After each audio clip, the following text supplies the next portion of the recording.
Please welcome to the stage, Erik Funkhouser. All right, folks, good afternoon.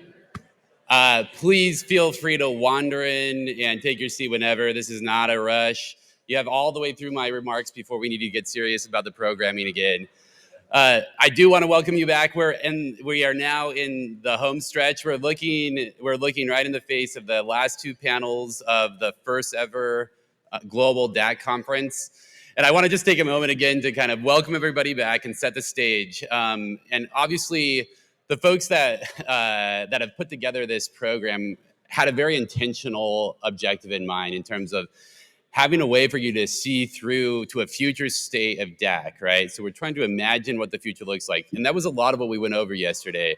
What are the different antecedents that we need to imagine today in order to have a future tense that looks something like the objectives that we have?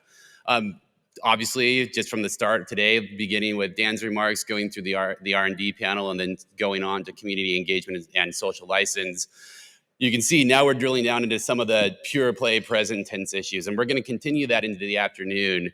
This afternoon, we'll be talking about the project essentials from some of the folks who are the most educated in the story of development and the story of project siting and getting things to work from an operational standpoint that we have available in the DAC community to date. You'll be hearing from them, and then we'll be hearing and closing out the day from some of the folks who've been involved from day one and some of the folks who've stepped into some of the most pressing and import positions in policy development and policy analysis.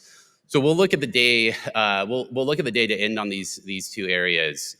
I'd like to kind of take a pause and think about this entire conference. We're looking at this as the Global DAC Conference. I really want to emphasize that I'm here representing both Carbontech Development Initiative and Columbia University. We came together with Rocky Mountain Institute, with Breakthrough Energy, and all at the agitation and at the impetus of Jason Hockman and his cohorts at the DAC Coalition, not because we were all eager to go through the motions of setting up a conference, but because it's essential that these conferences exist and put people in the room. And it's obviously important that we socialize and compare notes and share and develop a nomenclature, right? We need to know how to talk about the same issues together. But it was equally important for us to demonstrate that this is an area of climate strategy that is essentially cohesive. We know we have enough of a starting point to make a real run at this over the next decade. And we're looking at this as a way to externally validate ourselves. We're getting started. This is an incredibly serious conference. We're going to come back to you every year for the next decade. We're going to do it together, and it's going to be the Global DAC Conference. And we'll be marking what the present tense and the future tense looks like for the next decade. With that in mind, I'd like to really point out that this is a lot of effort, not only to host and carry through this conference, but actually to get it right. So moving forward, I'd really like to encourage a lot of you to respond to Jason's calls in the coming week to get involved in putting the next one on. We need to know what programming is most relevant. What are the salient points for the next time through? What changes over the next year or the next 6 months that's going to change the array of issues that we want to dig into when we're looking at it from a community-wide opportunity. We can't do this every month. Doing it once a year is about the most rapid cadence that we can tolerate. So we're going to come together again. So please do get involved. It's really a credit to each of you that you set aside time and budget to come and dedicate so much energy here. The pace has been incredible, and the interactions with all of the attendees has been really exceptional and heartening for all of us who put a lot into putting this on. So please do get involved for next year and for all the future global DAC conferences, so that we can continue to showcase the state of the art and especially showcase the seriousness of the parties involved here. So we're getting into the second half of the second day of the first conference. So I just want to put a couple of things in mind. With these meta themes that we're looking at, we're thinking about how to do the finance work, what the policy environment looks like, how to think about technology, how to think about technology development. My organization, Carbontech Development Initiative, we set up researchers to do different kinds of R&D. We work on techno-economic analysis, but we also provide non-dilutive funding to startups. We do all of this to build a technology base, but one of the main things that we're looking at is what is the interplay between technology development and the public policy sphere. It's not an intuitive link, right? You think about technology, technology policy and industrial policy, and there are a couple of very specific outcomes that you can imagine.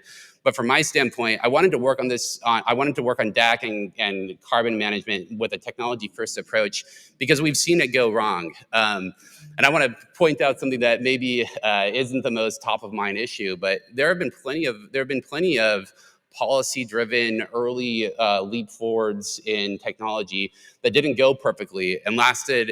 And the result was to have lasting suboptimal conditions in the technology profiles of technologies that we were then stuck with for decades, that operated in a suboptimal context, that had that suffered as a result from underinvestment. And part of that is a need to be mindful about policy design. So one of the anxieties that I encounter as I'm thinking about technology is when we're leaping forward with huge aspirational investments from the Biden administration and from the 3 spending bills that came through last year, that's doing yeoman's effort in bringing to bear the de-risking capital that we need the government to support. But that's step one. Step 2 is making sure that when we leap forward with technology, that we're being mindful of having adequate technology diversity in the mix. We need the ability to vacillate between different types of technologies and the different types of antecedents within the technologies as supply chain contexts change, as geopolitics change, as policy preferences change, and as political will changes. So I wanted to kind of convey to you, this is how my anxiety formulates. I'm pretty different from a lot of you, but this is an articulation of it. You know, I'm really mindful of, like, if we run full tilt in one direction, we can't do it for a decade. We got to start looking under the hood pretty quickly and start to calibrate exactly where we want to go with technology policy and markets. I want to share that over the course of this conference, I've heard somebody say almost exactly what my position is, but with a completely different context. Something where somebody bent my ear for 15 or 20 minutes about MRV, saying something very similar. I'm looking around and we're all talking about MRV this way, but I agree, and we have this in common with my peers, but I'm really concerned about this one facet.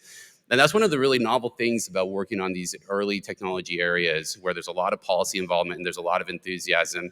So I find this conference to be a great opportunity to compare notes and see where the stuff that isn't making it into the Twitter feeds and into LinkedIn and into the consulting and the NGO reports. How is that translating the way that we're all making strategic decisions? So part of setting up a programmatic framework here is, in terms of what we talk about in the conference, is to stir the pot, right? The phrasing that I like to think of is we're trying to achieve disagreement. And I think I've seen that throughout the entire conference, especially on the last panel. I could tell, like, these are very congenial people. They get along. They certainly know each other. But if you didn't notice, you know, they didn't agree on everything. They're very nice. But it's good. I like to hear the contradictions. We heard that on the first panel on the first day as well. Folks are rowing in the same direction, but they don't have exactly the same idea in mind of the critical next steps. So I think as we move forward for the next couple of years, it's really important to highlight that some issues, including some of what we've gotten into today, like social license to operate, we're going to need to continue to stimulate and get along while we disagree and bring those contradictions to the surface quickly. With all that in mind, I just want to wrap up with that call, and again, a reminder to get involved in helping us make this a bigger institutional feature in the DAC community moving forward. Every year, we want this to be a bigger and better and at higher profile and higher octane conference. So your involvement is going to be essential. So I really welcome you to get involved. Again, Jason Hockman is the person to look for. So as his emails come through to everybody over the next couple of weeks, he'll be giving summaries of exactly how y'all can get involved moving forward. So with that, I'll go ahead and close from the speakers, and we'll have an end of day wrap up from Jason, and we'll move on to our next panels. Thanks so much.